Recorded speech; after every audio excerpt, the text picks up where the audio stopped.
নমস্কার বন্ধুরা, সুস্মিতার রান্নাঘরে সবাইকে স্বাগত। আমার আজকের রেসিপি কচুর শাক। নিরামিষ এবং আমিষ দুই রকম ভাবেই কচুর শাক রান্না করা হয়। আজকে আমি বানাবো ইলিশ মাছের মাথা দিয়ে কচুর শাক, যেটা প্রায় প্রত্যেকটা বাঙালি কিন্তু এই পদটা খেতে ভীষণ পছন্দ করে। আমিও এই কচুর শাক খেতে খুবই ভালোবাসি। আর এক একজনের বাড়িতে এক এক রকমভাবে কচুর শাক রান্না করা হয়।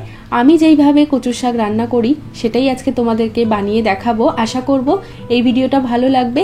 অন্তত একবার এইরকমভাবে ট্রাই করে দেখবে, কচুর শাকের স্বাদ কিন্তু একদম অন্যরকম লাগবে।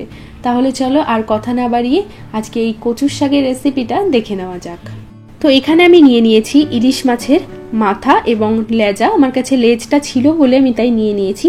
তোমরা চাইলে লেজটাকে কিন্তু বাদ দিয়ে শুধু মাথা দিয়েও কিন্তু করতে পারো। এই মাথার মধ্যে আমি সবার প্রথমে দিয়ে দিচ্ছি একটু লবণ, দিয়ে দিচ্ছি হলুদ গুঁড়ো, দিয়ে দেব সর্ষের তেল। এবার এই মাছের মাথার মধ্যে সমস্ত কিছু খুব ভালো করে মাখিয়ে নেব।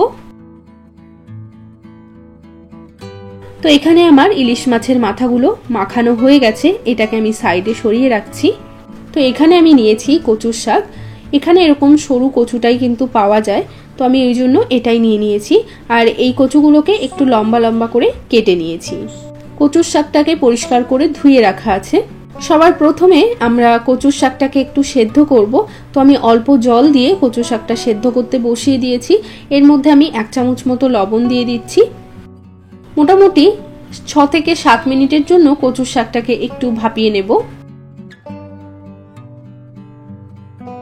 6-7 মিনিট মতো কচুর শাকটাকে আমি সেদ্ধ করে নিয়েছি। এখন দেখো জলটাও টকবক করে ফুটছে আর শাকটাও কিন্তু বেশ সেদ্ধ হয়ে এসছে।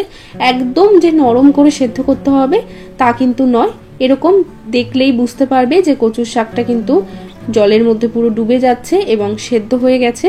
তো এখন আমি গ্যাসটাকে অফ করে দেব এবং জলটাকে ছেঁকে ফেলে দেব। এবার আমি ইলিশ মাছের মাথাগুলোকে ভেজে নেব। তার জন্য একটা কড়াইয়ের মধ্যে দিয়ে দিচ্ছি বেশ খানিকটা পরিমাণে সর্ষের তেল। তেলটা গরম হয়ে গেলে আমি ইলিশ মাছের মাথাগুলো দিয়ে দিচ্ছি। গ্যাসের ফ্লেমটা বেশ বাড়িয়ে দিয়ে এই ইলিশ মাছের মাথাগুলোকে ভেজে নেব। এক পাশে ভাজা হয়ে গেলে তারপর মাথাগুলোকে উল্টে দিতে হবে। দুই পাশেই কিন্তু ইলিশ মাছের মাথাগুলোকে খুব ভালো করে ভেজে নেব। গ্যাসের ফ্লেমটা একটু মিডিয়ামে রেখে মাছের মাথাগুলো ভেজে নিতে হবে। তো এখানে দেখো ইলিশ মাছের মাথাগুলো কিন্তু খুব ভালো করে একদম কড়া লাল করে ভাজা হয়ে গেছে। এবার আমি এই মাছের মাথাগুলোকে তুলে নিচ্ছি। আমি রান্নাটা এই বাকি সর্ষের তেলের মধ্যেই করব। এর মধ্যে আমি ফোড়ন দিয়ে দিচ্ছি 1/2 টিস্পুন মতো কালো জিরে, দিয়ে দিচ্ছি 5-6টা পরিমাণে শুকনো লঙ্কা ফোড়ন। এবার দিয়ে দিচ্ছি 6-7টা পরিমাণে কাঁচা লঙ্কা। আমি এখানে ঝালটা একটু বেশি দিয়েছি, তোমরা কিন্তু অবশ্যই নিজেদের স্বাদ মতো ঝালটাকে কমিয়ে বাড়িয়ে দেবে। কাঁচা লঙ্কাগুলো যখন এরকম একটু ভালো করে ভাজা হয়ে যাবে তখন আমাদের অ্যাড করে দিতে হবে কচুর শাকটা।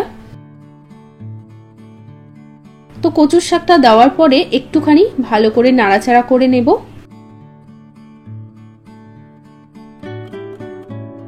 এরপর এর মধ্যে আমি দিয়ে দিচ্ছি 1/2 চামচ পরিমাণে হলুদ গুঁড়ো। হলুদ গুঁড়ো দেওয়ার পরে কচুর শাকটা আমাদেরকে খুব ভালো করে একটু ভেজে নিতে হবে। গ্যাসের ফ্লেমটা এই সময় মিডিয়াম টু হাই করে দিয়ে মোটামুটি 4 থেকে 5 মিনিট মতো সময় নিয়ে কচুর শাকটা একটু ভেজে নেব।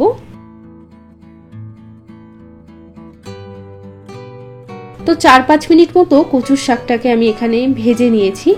এখন আমি এর মধ্যে অ্যাড করে দিচ্ছি কোরানো নারকেল। এখানে আমি নিয়েছি 2 টেবিল চামচ মতো নারকেল কোড়া। নারকেল কোড়া দিলে কচুর শাকের স্বাদ কিন্তু একদম অন্যরকম লাগে। আমার ভীষণ পছন্দ নারকেল কোড়া দিয়ে কচুর শাক। অবশ্যই এইরকম ভাবে একবার নারকেল কোড়া দিয়ে ইলিশ মাছের মাথা দিয়ে রান্না করবে, খেতে খুবই ভালো লাগে। এবার নারকেল কোড়াটা দেওয়ার পরে আবারও এই কচুর শাকের সাথে খুব ভালো করে নেড়ে চেড়ে নিয়ে ভেজে নেব আরও 4 থেকে 5 মিনিট মতো। 4-5 মিনিট মতো সময় নিয়ে দেখো আমি কচুর শাকটাকে ভেজে নিয়েছি। তেলগুলো কিন্তু আস্তে আস্তে করে ছাড়তে শুরু করে দিয়েছে। এখন এর মধ্যে অ্যাড করে দিচ্ছি আমি এই ভেজে রাখা ইলিশ মাছের মাথা। মাথাটা দেওয়ার পর একটু নাড়াচাড়া করে এটাকে ঢাকা দিয়ে রেখে দেব 7-8 মিনিট মতো। এই সময় গ্যাসের ফ্লেমটা একদম লোতে করে দেব। 7-8 মিনিট পর আমি ঢাকাটা সরিয়ে নিচ্ছি। এবার আমি এই ইলিশ মাছের মাথাগুলোকে একটু করে ভেঙে দেব। খুব বেশি ভাঙার কিন্তু দরকার নেই, ইলিশ মাছের মাথাগুলোকে অর্ধেক করে ভেঙে দিলেই কিন্তু যথেষ্ট। বেশি ভাঙলে আবার কাটা কাটা হয়ে যায় কচুর শাকটা। এবার আমি এর মধ্যে অ্যাড করে দেব স্বাদ মতো লবণ। লবণ দিয়ে আবারও কচুর শাকটাকে নাড়াচাড়া করে নিচ্ছি।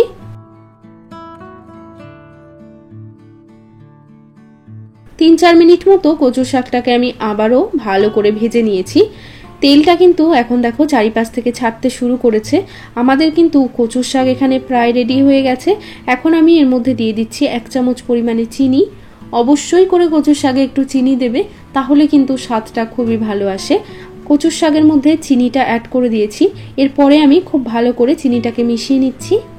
গ্যাসের ফ্লেমটা মিডিয়াম টু লোতে করে দিয়ে কচুর শাকটাকে আরও 3-4 মিনিট মতো ভেজে নেব। তো এখানে আমাদের কচুর শাক কিন্তু একদম রেডি হয়ে গেছে। পুরো কচুর শাকের থেকে তেল দেখতে পাচ্ছ আলাদা হয়ে গেছে। তো কচুর শাক আমাদের একদম তৈরি। আমি এবার গ্যাসটাকে অফ করে দেব।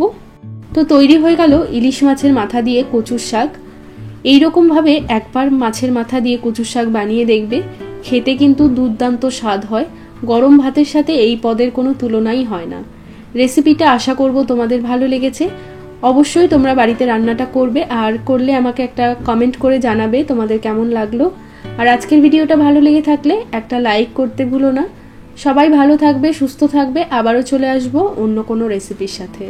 আজ এ পর্যন্তই, টাটা।